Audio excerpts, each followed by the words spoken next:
भारत में अगर किसी मंत्री को किसी आपराधिक मामले में गिरफ्तार कर जेल भेज दिया जाए तो उसे तुरंत पद से हटा देना चाहिए या नहीं, और अगर यही मामला प्रधानमंत्री या मुख्यमंत्री से संबंधित हो तो क्या किया जाए, क्योंकि प्रधानमंत्री या मुख्यमंत्री को पद से हटाने का मतलब पूरी सरकार को अपदस्थ कर देना है। पहली नजर में ये बात आपको बहुत सीधी और सही लग सकती है कि अगर कोई नेता अपराध में शामिल है तो उसे सत्ता में रहने का कोई अधिकार नहीं होना चाहिए। लेकिन अगर हम इस सवाल को गहराई से समझें तो ये स्पष्ट होगा कि यह मुद्दा केवल कानून का नहीं बल्कि संविधान की आत्मा, संसदीय लोकतंत्र, विधि के शासन, भारत के सहकारी संघवाद के साथ साथ सत्ता संतुलन के मूल सिद्धांतों का है। आज हम इसी बेहद महत्वपूर्ण और विवादित विधेयक अर्थात 130वें संविधान संशोधन विधेयक 2025 को विस्तार से समझेंगे और जानेंगे कि यह भारत के लोकतंत्र के लिए क्यों यह एक बड़ा टर्निंग पॉइंट साबित हो सकता है। नमस्कार, मैं हूं प्रवीण गुप्त और आप देख रहे हैं PSIR रिसर्च। सबसे पहले हमें यह समझना होगा कि भारत में कोई भी व्यक्ति सांसद या विधायक कैसे बनता है, क्योंकि यही इस पूरी बहस की नींव है। संविधान के अनुच्छेद 84 के अनुसार संसद और अनुच्छेद 173 के अनुसार राज्य विधानसभा का सदस्य बनने के लिए व्यक्ति का भारत का नागरिक होना अनिवार्य है। इसके साथ ही उसकी न्यूनतम आयु लोकसभा या विधानसभा में 25 वर्ष और राज्यसभा तथा विधान परिषद के लिए 30 वर्ष निर्धारित की गई है। लेकिन यह केवल बुनियादी शर्तें हैं। संविधान संसद को अधिकार देता है कि वह कानून बनाकर अतिरिक्त योग्यताएं तय कर सकता है, और इसी शक्ति का उपयोग करते हुए संसद ने जन प्रतिनिधित्व अधिनियम 1951 बनाया है, जिसके तहत यह आवश्यक कर दिया गया है कि सांसद या विधायक बनने के लिए व्यक्ति को उस राज्य के किसी संसदीय या विधानसभा क्षेत्र का निर्वाचक यानी मतदाता होना जरूरी है। इसका मतलब यह है कि जो व्यक्ति जनता का प्रतिनिधित्व करना चाहता है उसका उस क्षेत्र से वास्तविक लोकतांत्रिक संबंध होना चाहिए। इसके साथ आपको ये भी जानना जरूरी है कि किन परिस्थितियों में कोई सांसद या विधायक अयोग्य घोषित किया जा सकता है। संविधान के अनुच्छेद 102 और अनुच्छेद 191 तथा 10वीं अनुसूची इस संदर्भ में स्पष्ट आधार प्रदान करते हैं। इनमें लाभ का पद धारण करना, मानसिक रूप से विकृत होना, दिवालिया होना, भारतीय नागरिक न रहना और दर बदल जैसे कारण शामिल हैं। इसके अतिरिक्त जन प्रतिनिधित्व अधिनियम 1951 भी कुछ और आधार जोड़ता है, जैसे कि कुछ आपराधिक मामलों में दोष सिद्धि, भ्रष्ट आचरण और चुनाव व्यय का लेखा प्रस्तुत करने में विफलता। यहाँ सबसे महत्वपूर्ण बात यह है कि अयोग्यता का निर्णय किसी एक व्यक्ति या संस्था के मनमाने फैसले से नहीं होता, बल्कि यह राष्ट्रपति या राज्यपाल द्वारा भारत के चुनाव आयोग की राय पर या सदन के सभापति अथवा अध्यक्ष द्वारा या फिर न्यायपालिका द्वारा किया जाता है। यानी हर स्थिति में एक संवैधानिक या न्यायिक प्रक्रिया का पालन किया जाता है जो मनमानी को रोकती है और न्यायिक और न्यायसंगत निर्णय सुनिश्चित करती है। यहाँ एक और दिलचस्प पहलू आपको बताएं कि संविधान में मंत्रियों के लिए अलग से कोई विशेष योग्यता या अयोग्यता का निर्धारण नहीं किया गया है। इसका अर्थ यह है कि जो व्यक्ति सांसद या विधायक बनने की योग्यता रखता है वही मंत्री भी बन सकता है। लेकिन अनुच्छेद 75 का 1 ख और अनुच्छेद 164 का 1 ख इसका एक महत्वपूर्ण अपवाद है, जिसमें यह उल्लिखित है कि यदि कोई व्यक्ति दल बदल के कारण अयोग्य घोषित किया गया है तो अपने कार्यकाल की समाप्ति या पुनर्निर्वाचन तक मंत्री पद के लिए अयोग्य रहेगा। ये प्रावधान राजनीतिक नैतिकता को बनाए रखने के लिए बेहद महत्वपूर्ण है, क्योंकि यह सुनिश्चित करता है कि जो व्यक्ति दल बदल कर सत्ता में आता है उसे तुरंत ही मंत्री पद का लाभ ना मिल सके। अब इस पूरे संवैधानिक ढांचे के बीच एक बड़ी समस्या उभरती है, जिसे हम राजनीतिक का आपराधिकरण कहते हैं। कई उच्च स्तरीय आयोगों ने यह माना है कि केवल दोष सिद्धि को अयोग्यता का आधार बनाना इस समस्या को रोकने के लिए पर्याप्त नहीं है, क्योंकि राजनीतिक रूप से प्रभावशाली व्यक्तियों को अदालत में दोषी साबित करना बेहद ही कठिन होता है। लंबी न्यायिक प्रक्रिया, गवाहों पर दबाव और जांच में देरी जैसी समस्याओं के कारण कई मामलों में दोष सिद्धि वर्षों तक नहीं हो पाती। इसलिए कई आयोगों ने सुझाव दिया कि जिन मामलों में अदालत यह तय कर दे कि मुकदमा चलाने के लिए पर्याप्त आधार हैं, यानी आरोप तय हो जाते हैं, तो उन मामलों में ही अयोग्यता लागू कर दी जानी चाहिए। यह एक महत्वपूर्ण सुझाव था, क्योंकि यह न्यायिक प्रक्रिया के शुरुआती चरण को ही जवाबदेही का आधार बनाने की कोशिश करता है। और इसी व्यापक बहस की पृष्ठभूमि के बीच अगस्त 2025 में संविधान का 130वां संशोधन विधेयक 2025 लोकसभा में पेश किया गया, जिसमें एक महत्वपूर्ण और विवादास्पद प्रावधान रखा गया है कि यदि किसी मंत्री को गंभीर अपराधों के मामलों में गिरफ्तार किया जाता है और उसे लगातार 30 दिनों तक हिरासत में रखा जाता है तो स्वतः ही वह अपने पद से हट जाएगा।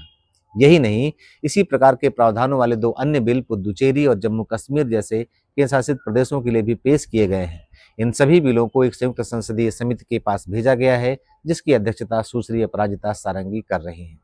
ये दिखाता है कि यह केवल एक साधारण विधायी प्रस्ताव नहीं है, बल्कि एक ऐसा मुद्दा है जिस पर गंभीर संसदीय और संवैधानिक विचार विमर्श की जरूरत है।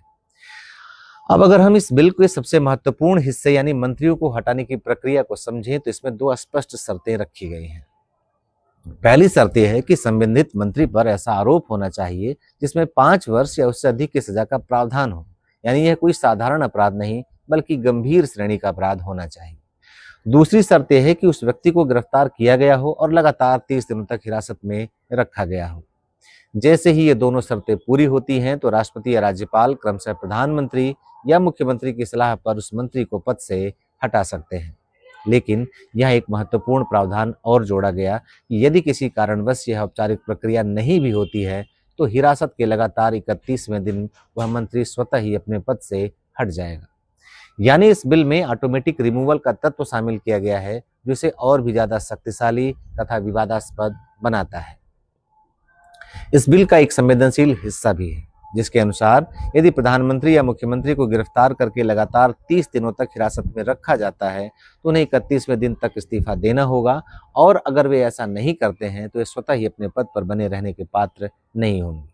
ये प्रावधान अपने आप में एक बहुत बड़ा संवैधानिक बदलाव है क्योंकि यहाँ किसी संवैधानिक प्रक्रिया के बजाय हिरासत की अवधि को ही पूरी सरकार और मंत्री के पद पर बने रहने या हटने का आधार बना दिया गया है। पहली नजर में व्यवस्था आपको जवाबदेही सुनिश्चित करने का एक सख्त और प्रभावी तरीका लग सकती है कि अगर कोई व्यक्ति गंभीर अपराध में फंसा है तो उसे सत्ता में बने रहने का बिल्कुल कोई अधिकार नहीं होना चाहिए। लेकिन असली सवाल ये उठता है कि क्या केवल आरोप और हिरासत जैसे शुरुआती चरणों के आधार पर किसी मंत्री, मुख्यमंत्री या यहाँ तक कि प्रधानमंत्री और पूरी सरकार को हटाना उचित है? क्या यह प्रक्रिया न्यायिक निष्कर्ष से पहले ही एक प्रकार की सजा नहीं बन जाएगी? इस प्रक्रिया को और गहराई से समझे तो आपको पता चलेगा कि इसमें मुख्य भूमिका केवल जांच एजेंसियों की है। जैसे ही वे गिरफ्तारी करेंगी उसी आधार पर पूरी संवैधानिक प्रक्रिया शुरू हो जाएगी।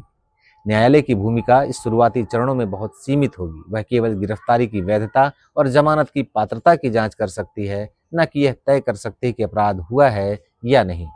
इसका मतलब ये हुआ कि बिना किसी ठोस न्यायिक निष्कर्ष के केवल जांच और हिरासत के आधार पर ही एक निर्वाचित सरकार या मंत्री को हटाया जा सकता है। यही वह बिंदु है जहां यह बिल गंभीर संवैधानिक सवाल खड़े करता है। इसी कारण से यह कहा जा रहा है कि यह बिल भारतीय संविधान के मूल ढांचे की 4 महत्वपूर्ण विशेषताओं जैसे संसदीय लोकतंत्र, शक्तियों का पृथक्करण, संघवाद और विधि के शासन का उल्लंघन कर सकता है। वाकई में ये चारों तत्व केवल सैद्धांतिक अवधारणाएं नहीं है बल्कि भारत के लोकतांत्रिक व्यवस्था की नींव है। यदि इनमें से किसी एक को भी कमजोर किया जाता है तो पूरा संवैधानिक ढांचा असंतुलित हो सकता है। अब यहाँ मूल ढांचा सिद्धांत को भी समझना हमारे लिए बेहद जरूरी है, जिसे सर्वोच्च न्यायालय ने 1973 में केशवानंद भारती बनाम केरल राज्य के मामले में स्थापित किया था।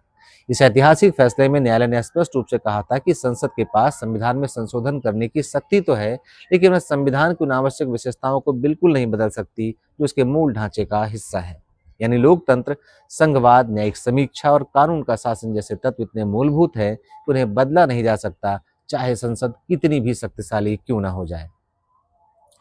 संसदीय लोकतंत्र भारतीय संविधान के मूल ढांचे का अभिन्न हिस्सा है। सुप्रीम कोर्ट ने 1998 में पीवी नरसिम्हा राव के केस में स्पष्ट रूप से कहा था कि संसदीय लोकतंत्र संविधान के मूल ढांचे का अंग है, यानी इसे बदला या कमजोर नहीं किया जा सकता। संसदीय लोकतंत्र में प्रधानमंत्री को नियुक्त करने का या हटाने का एकमात्र अधिकार लोकसभा के पास होता है। यह कोई साधारण प्रक्रिया नहीं है बल्कि जनता की संप्रभुता का प्रत्यक्ष प्रमाण है। प्रधानमंत्री की नियुक्ति भले ही औपचारिक रूप से राष्ट्रपति द्वारा की जाती हो, लेकिन वास्तविकता यह है कि वही व्यक्ति प्रधानमंत्री बनता है जिसे लोकसभा में बहुमत का समर्थन प्राप्त हो। यानी प्रधानमंत्री की वैधता सीधे तौर पर जनता के प्रतिनिधियों के विश्वास पर आधारित होती है। अब इसी सिद्धांत का एक दूसरा पहलू भी है, उसको हटाने की प्रक्रिया। यदि प्रधानमंत्री लोकसभा में अपना बहुमत खो देते हैं तो उन्हें हटाने का एकमात्र अधिकार भी लोकसभा के पास होता है, न कि किसी अन्य संस्था के पास। यह प्रक्रिया विश्वास मत या विश्वास प्रस्ताव के माध्यम से होती है जो पूरी तरह लोकतांत्रिक और पारदर्शी होती है। लेकिन यहाँ यह बिल एक बहुत बड़ा बदलाव प्रस्तावित करता है। यदि प्रधानमंत्री को गिरफ्तार कर लिया जाता है और 30 दिनों तक हिरासत में रखा जाता है तो 31वें दिन उन्हें स्वतः ही पद छोड़ना होगा। इसका मतलब ये हुआ कि प्रधानमंत्री के पद पर बने रहने या हटने का निर्णय अब लोकसभा की बजाय एक ऐसी प्रक्रिया पर निर्भर हो जाएगा जिसमें जांच एजेंसियों की मुख्य भूमिका होगी। यहीं पर संसदीय लोकतंत्र की मूल भावना प्रभावित होती है, क्योंकि जांच एजेंसियां न तो जनता के द्वारा चुनी जाती हैं और न ही लोकतांत्रिक रूप से जवाबदेह होती हैं। इस प्रकार ये बिल अप्रत्यक्ष रूप से अस्थायी कार्यपालिका यानी नौकरशाही और जांच एजेंसियों को यह शक्ति दे देता है कि वे तय करें कि कोई व्यक्ति प्रधानमंत्री पद पर बना रहेगा या नहीं। यह स्थिति उस लोकतांत्रिक सिद्धांत के बिल्कुल विपरीत है जिसमें जनता के प्रतिनिधि सरकार के गठन और उसके अस्तित्व का निर्धारण करते हैं। यह संविधान संशोधन विधेयक मंत्रिपरिषद के चयन में प्रधानमंत्री के विवेकाधिकार को भी कमजोर करता है। भारतीय संविधान प्रधानमंत्री को विशेष अधिकार देता है कि वह अपनी मंत्रिपरिषद का चयन करे और यह तय करे कि कौन मंत्री पद पर रहेगा और कौन नहीं रहेगा। यह केवल एक प्रशासनिक अधिकार नहीं बल्कि यह प्रधानमंत्री की राजनीतिक और संवैधानिक जिम्मेदारी का हिस्सा है। सुप्रीम कोर्ट ने मनोज नरूला बनाम भारत संघ के मामले में स्पष्ट रूप से कहा था कि मंत्रियों का चयन प्रधानमंत्री या मुख्यमंत्री के संवैधानिक विशेषाधिकार है। ये मामला 2014 में आया था। लेकिन इस बिल के तहत यदि किसी मंत्री को गिरफ्तार कर लिया जाता है और वह 30 दिनों तक हिरासत में रहता है तो 31वें दिन वह स्वतः ही पद से हट जाएगा। इसका सीधा मतलब यह है कि प्रधानमंत्री का संवैधानिक विवेकाधिकार भी सीमित हो जाता है, क्योंकि अब मंत्रिपरिषद की संरचना केवल प्रधानमंत्री के निर्णय पर निर्भर नहीं रहेगी बल्कि जांच एजेंसियों की कार्रवाई से भी प्रभावित होगी। यानी किसी मंत्री को हटाने का अंतिम निर्णय अब राजनीतिक नेतृत्व की बजाय एक बाहरी प्रक्रिया के हाथ में चला जाएगा। इसी तरह शक्ति पृथक्करण भारतीय संविधान की उन बुनियादी नींवों में से भी एक है जो सुनिश्चित करता है कि सत्ता किसी एक संस्था के हाथ में केंद्रित ना हो जाए। सुप्रीम कोर्ट ने केशवानंद भारती के मामले में ही यह स्पष्ट रूप से कहा था कि विधायिका, कार्यपालिका और न्यायपालिका के बीच शक्तियों का पृथक्करण संविधान के मूल ढांचे का हिस्सा है। यानी यह केवल एक प्रशासनिक व्यवस्था नहीं होगी बल्कि एक ऐसा सिद्धांत है जिसे सरकार या संसद बदल नहीं सकती है।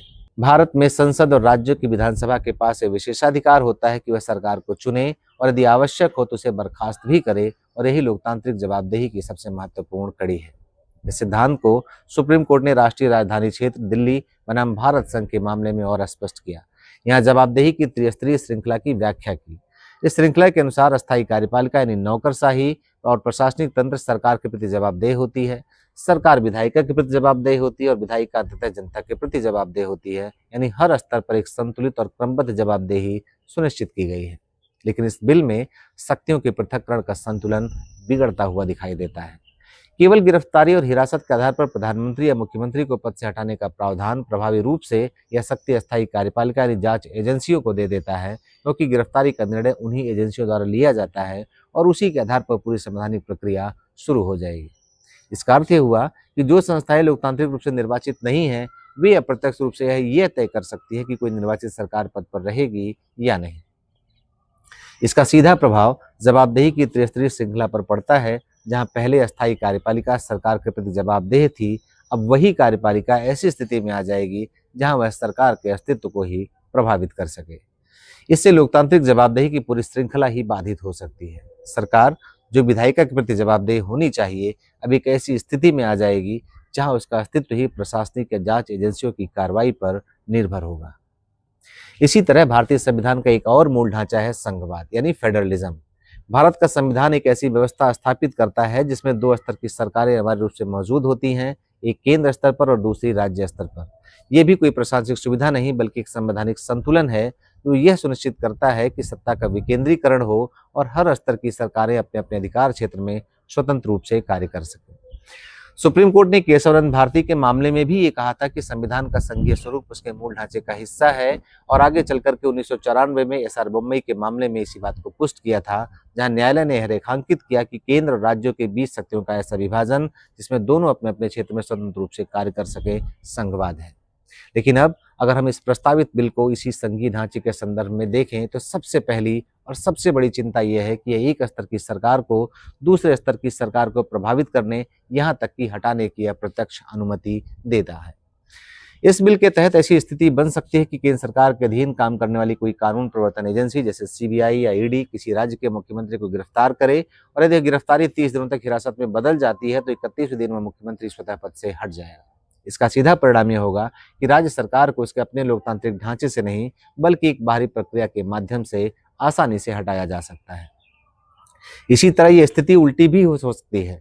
यदि किसी राज्य के अधिकार क्षेत्र में आने वाली कोई कानून प्रवर्तन एजेंसी जैसे पुलिस राज्य के कानून के तहत प्रधानमंत्री या किसी अन्य राज्य के मुख्यमंत्री को गिरफ्तार कर ले और उसे हिरासत में रखे तो वही प्रावधान लागू हो सकता है जिसके तहत 30 दिनों के बाद प्रधानमंत्री या मुख्यमंत्री को हटना पड़े। इसका अर्थ ये हुआ कि अब केंद्र और राज्य के बीच जो संतुलन और स्वतंत्रता का सिद्धांत है वह कमजोर पड़ सकता है, क्योंकि एक स्तर की सरकार की एजेंसियां दूसरे स्तर की सरकार के अस्तित्व को प्रभावित करने की स्थिति में आ जाएंगी। इसी तरह कानून का शासन या रूल ऑफ लॉ भी भारतीय संविधान के मूल ढांचे के एक अनिवार्य अंग है। यह सिद्धांत केवल एक कानूनी अवधारणा नहीं, बल्कि नागरिकों की स्वतंत्रता और अधिकारों की अंतिम सुरक्षा है। संविधान का अनुच्छेद 21 यह गारंटी देता है कि किसी भी व्यक्ति को कानून द्वारा स्थापित प्रक्रिया के अलावा उसके जीवन या दैहिक स्वतंत्रता से वंचित नहीं किया जाएगा। वहीं संविधान का अनुच्छेद 14 यह सुनिश्चित करता है कि यह हर व्यक्ति को कानून के समक्ष समानता और कानून का समान संरक्षण प्राप्त हो, जिसकी व्याख्या न्यायालय ने मनमानी के निषेध के रूप में की है, यानी कोई भी कार्रवाई बिना उचित कारण और प्रक्रिया के नहीं हो सकती। इसके साथ ही कानून के शासन में न्यायिक समीक्षा भी शामिल है, जो मनमानी के खिलाफ एक महत्वपूर्ण सुरक्षा प्रदान करती है। सुप्रीम कोर्ट ने 1975 में इंदिरा गांधी बनाम राजनारायण के मामले में स्पष्ट रूप से कहा था कि कानून का शासन संविधान के मूल ढांचे का एक अनिवार्य अंग है। अब अगर हम आपराधिक न्याय प्रक्रिया को समझें तो यह एक चरणबद्ध और सावधानी पूर्वक संरचित प्रक्रिया है। किसी भी मामले में सबसे पहले पुलिस प्राथमिकी यानी एफआईआर दर्ज करती है और जांच शुरू करती है। यदि जांच के दौरान पर्याप्त साक्ष्य मिलते हैं तो आरोप पत्र दायर किया जाता है। इसके बाद अदालत तथ्यों की जांच करती है और यदि उसे लगता है कि आरोपी के खिलाफ मुकदमा चलाने के लिए पर्याप्त आधार हैं तो वह आरोप तय कर सकती है। इसके बाद ही मुकदमा शुरू होता है, जहां साक्ष्यों और गवाहों के आधार पर यह तय किया जाता है कि आरोपी दोषी है या नहीं, यानी दोष सिद्धि एक लंबी और गंभीर न्यायिक प्रक्रिया के बाद ही होती है। लेकिन अब यदि हम प्रस्तावित बिल को इस प्रक्रिया के संदर्भ में देखें तो एक महत्वपूर्ण असंगति सामने आती है। इन बिलों के तहत केवल आरोपों के आधार पर ही किसी मंत्री को हटाया जा सकता है या प्रधानमंत्री और मुख्यमंत्री के मामले में पूरी सरकार को बर्खास्त किया जा सकता है, बशर्ते कि व्यक्ति को 30 दिनों तक हिरासत में रखा गया हो। यहाँ सबसे महत्वपूर्ण बात यह है कि इस स्तर पर आमतौर पर किसी भी प्रकार का न्यायिक निर्धारण नहीं होता कि आरोपी वास्तव में दोषी है या नहीं। केवल गिरफ्तारी और हिरासत के आधार पर इतना बड़ा संवैधानिक परिणाम निर्धारित कर दिया जाएगा। और यही वह बिंदु है जहां कानून का शासन चुनौतियों के घेरे में आता है, क्योंकि गिरफ्तारी का मतलब दोष सिद्धि बिल्कुल नहीं होता और न ही यह साबित करता है कि मुकदमे के लिए पर्याप्त सबूत मौजूद है। ऐसे में केवल गिरफ्तारी के आधार पर किसी मंत्री या सरकार को पद से हटाना मनमानापन है, आर्बिट्री है, जो संविधान के मूल ढांचे से बिल्कुल अलग है। अब इसे और गहराई से समझने के लिए हमें भारतीय नागरिक सुरक्षा संहिता 2023 को देखना होगा। इस कानून के तहत पुलिस को यह अधिकार है कि वह किसी अपराध के होने के उचित संदेह पर या जांच के उद्देश्य से किसी व्यक्ति को गिरफ्तार कर सकती है। गिरफ्तार व्यक्ति को 24 घंटे के अंदर निकटतम मजिस्ट्रेट के सामने पेश करना अनिवार्य है, लेकिन इस स्तर पर न्यायिक जांच केवल गिरफ्तारी की वैधता और प्रक्रिया के पालन तक सीमित होती है। अदालत ये नहीं देखती कि आरोप सही है या नहीं, बल्कि केवल ये सुनिश्चित करती है कि गिरफ्तारी कानूनी प्रक्रिया के अनुसार हुई है या नहीं। इसके बाद मजिस्ट्रेट 60 दिनों तक की न्यायिक हिरासत को अधिकृत कर सकता है और गंभीर अपराधों के मामले में यह अवधि 90 दिनों तक भी हो सकती है, जिसके बाद वैधानिक जमानत का प्रावधान है। इस अवधि में पुलिस हिरासत भी शामिल हो सकती है, जो अलग अलग समयावधियों में दी जा सकती है। लेकिन इस पूरी प्रक्रिया के दौरान अदालत आरोपों के गुण दोषों का मूल्यांकन नहीं करती। असली मूल्यांकन तब होता है जब आरोप तय किए जाते हैं और यहाँ तक कि उस स्तर पर भी दोष सिद्धि नहीं मानी जाती। यह केवल मुकदमे की शुरुआत होती है। कुछ विशेष कानूनों जैसे गैर कानूनी गतिविधि रोकथाम अधिनियम 1967 और धन शोधन निवारण अधिनियम 2002 के तहत जमानत देने से पहले न्यायाधीश को प्राइमा फेशिया यानी प्रथम दृष्टया मामले की उपस्थिति को देखना होता है, लेकिन यह भी दोष सिद्धि का प्रमाण नहीं होता। ऐसे में यदि 30 दिन की हिरासत के आधार पर ही किसी मंत्री को हटा दिया जाता है तो यह पूरी न्यायिक प्रक्रिया से पहले ही एक प्रकार का दंड बन जाता है। और सबसे अंत में सवाल सिर्फ 30 दिनों की हिरासत का नहीं है, सवाल उस मूल सिद्धांत का है जिस पर पूरा लोकतंत्र टिका हुआ है। अगर बिना दोष सिद्धि हुए, बिना अदालत के अंतिम फैसले के और बिना सदन में बहुमत की परीक्षा के कोई सरकार गिर सकती है, तो फिर जनता के वोट की असली ताकत क्या रह जाएगी? क्या लोकतंत्र का फैसला अब बैलेट से होगा या सिर्फ गिरफ्तारी और हिरासत से?